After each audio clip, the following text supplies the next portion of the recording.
YouTube? Joyboy here. So, today I want to talk about She Who Must Not Be Named and the power of her Horcruxes. And so who exactly are we talking about here? Well, it should be obvious, we are talking about Big Mom, and for those of you who follow my channel for some time, you'll know that I've actually talked about this previously. I made a video about Big Mom's powers being very, very reminiscent of Voldemort's ability in Harry Potter to sort of create Horcruxes. And this topic needs an update based on a very, very small detail revealed in the very last chapter. And so what exactly is this detail, and what about it is interesting and worthy of talking about? Well, in the last chapter we learned that the Giants absolutely despise Charlotte Linlin, otherwise known as Big Mom, and that they refrain from even saying her name, thus making her, in the eyes of the Giants of Elbaf, she who must not be named. Which, if it isn't a clear reference to Voldemort from Harry Potter and he who must not be named, then I just don't know. But by itself, it's just a cool reference. The reason why this becomes incredibly interesting is because Big Mom's powers are already similar to Lord Voldemort. Obviously not the magic and wand stuff and things of that nature, but in the story of Harry Potter, he created this thing called Horcrux, where essentially, in the act of murder, it breaks a person's soul, and then using dark magic, you can put a bit of your soul into an object or a container, and thus when your main body is killed, a piece of your soul still lives on within that container, so you cannot die. Big Mom conceptually has the same abilities, although we don't know if it has the same exact effect, but essentially using her Soul Devil Fruit, Big Mom can extract a portion of her own soul and give it to an object or something, and then give it life. Big Mom refers to these as her clones. And so these clones or Horcruxes of Big Mom that we've met so far are Prometheus, Zeus, Napoleon, and the unnamed Dark Shadows, which were collecting lifespan.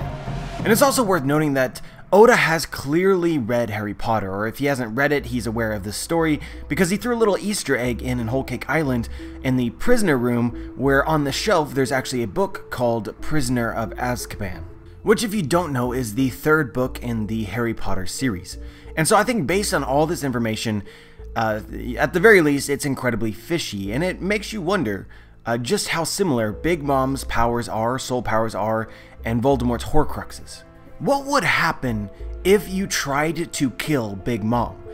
Given that her souls exist outside of her body, would Big Mom then still live on in her homies? Or would, through her death, her devil fruit powers be nullified in some way?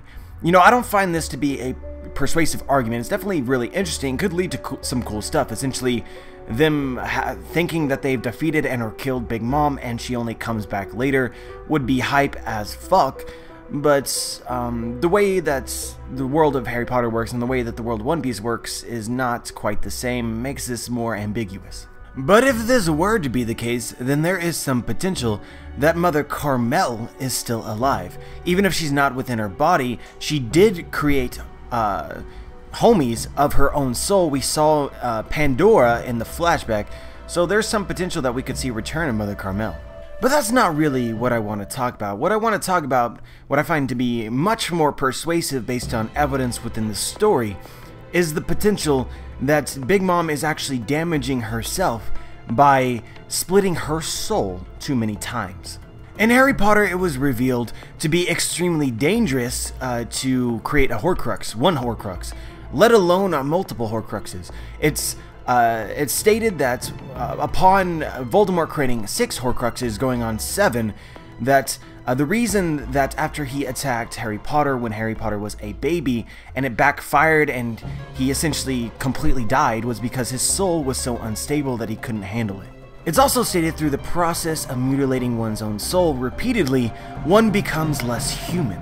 This is extremely interesting to me because Big Mom has not only created one Horcrux or one homie with her own soul, she's created quite a few. Prometheus, Zeus, Napoleon, those Dark Shadows. And if this is in any way similar to Harry Potter, you kind of have to ask the question, what effect does this have on Big Mom herself? But you know, this is an interesting question regardless of whether or not you have read Harry Potter and connected Big Mom powers to Horcruxes, which is, you know, she puts a bit of her soul into objects. So how much of her soul is left within her actual body? How does that work?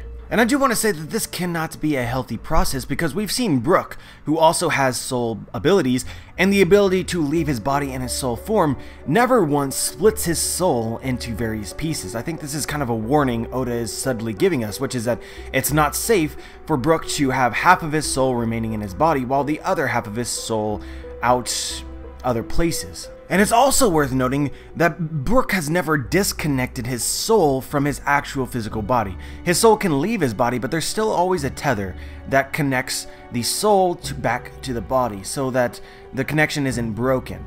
And so Big Mom seems to have broken this connection by splitting her soul and then putting it in a homie. You know, there's some dehumanizing process here which seems very legit to me. And this is kind of where I want to bring up some other things as well, which is that Big Mom is described as an iron balloon, which essentially, you know, gives the impression of a balloon that is incredibly hard but empty on the inside. And when considering that she's potentially split her soul, and the vast majority of her soul no longer resides within her body, this would also convey the image of a balloon. And talking about her clones themselves, right? Prometheus, Zeus, and Napoleon all seem to have some level of personality, and they seem like subordinates of Big Mom herself. But then when you get to the actual Dark Shadows, right, they seem to lack substance that Big Mom's other clones have. We can see based on the flashback about the information that we have that it seems likely that Prometheus and Zeus were the first clones that Big Mom created. Probably after that was Napoleon, and then the Dark Shadows. It kind of gives you the impression, makes you wonder if Big Mom didn't really have that much left to give to the Shadows. Now let's assume that Big Mom has been in some way dehumanized by removing bits of her soul from her body, which seems reasonable. We know that this does not cause her rage, because her rage was present before she even had the fruit. We also know that it's unlikely to have led to her simple mind, because again, that was present before she ever got this devil fruit power. What I really want to talk about is Big Mom's drastic change in behavior from her childhood to her adulthood. And it's worth noting that in the last chapter, when we saw her in her mid-teens or whatever it was, she had already created 2 clones in Prometheus and Zeus when she's terrorizing an island. And so let's start off here. Before Big Mom consumed the Soro no Mi and split her soul to create Prometheus and Zeus, what bad things is she revealed to have done? And the answer to this is nothing. She has done nothing wrong. She obviously has her rage state where she can't control herself. This is a problem, but it is definitely not her fault, and there's some potential that this might have some sort of cure. She also has a simple mind in which she doesn't really understand her own strength, but again, that's not really her fault. Anything that you have to blame Big Mom has occurred after we have seen her already split her soul. Fam, my curiosity is piqued. And so it's also worth noting that Big Mom probably doesn't understand the consequences of using her devil fruit in ways that might be dangerous. And it's worth noting that using some devil fruits in certain ways, they can be extremely dangerous. A great example of this is Law and his Opi Opi no Mi. We know that if Law uses the immortality surgery or the agelessness surgery, then he himself would die. And so that doesn't seem really that far off from using your own ability to sort of dehumanize yourself. It's also worth noting that Law's and Big Mom's devil fruit are extremely similar conceptually, right? So what makes up a person? You have a body, you have a soul, maybe a shadow, some other aspects in there might be thrown in as well.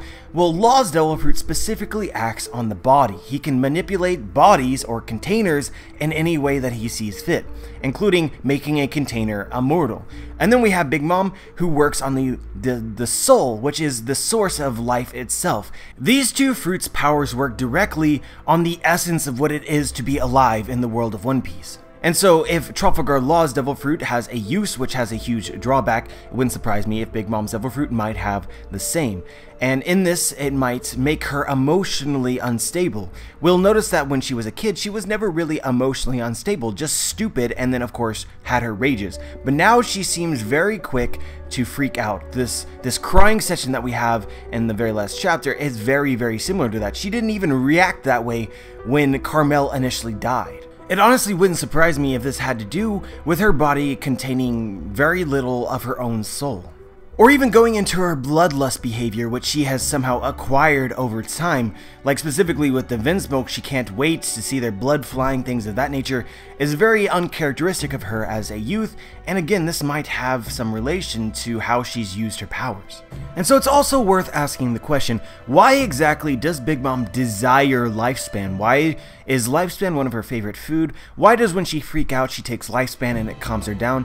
I wonder if her body has some sort of adverse reaction to not possessing enough lifespan, and thus by consuming it, it somehow fulfills a need her body requires. But I also want to throw this in here as well, which is I think that Big Mom is actually a prodigy. Someone doesn't possess King's Conquerors Haki for no reason.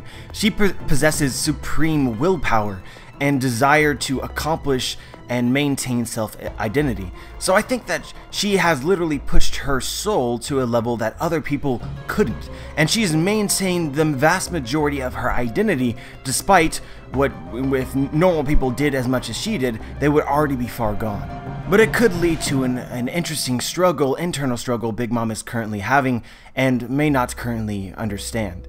And it would be very interesting if at any point in the story she regained the bits of soul that have been separated from her body for such a long time. But anyway, guys, that's all I really wanted to talk about today. Let me know what you think. Let me know if you agree or disagree and why. Share your thoughts. Like the video if you liked the video. Dislike the video if you disliked the video. Subscribe if you want to be notified from my future content. And as always, guys, have a wonderful day.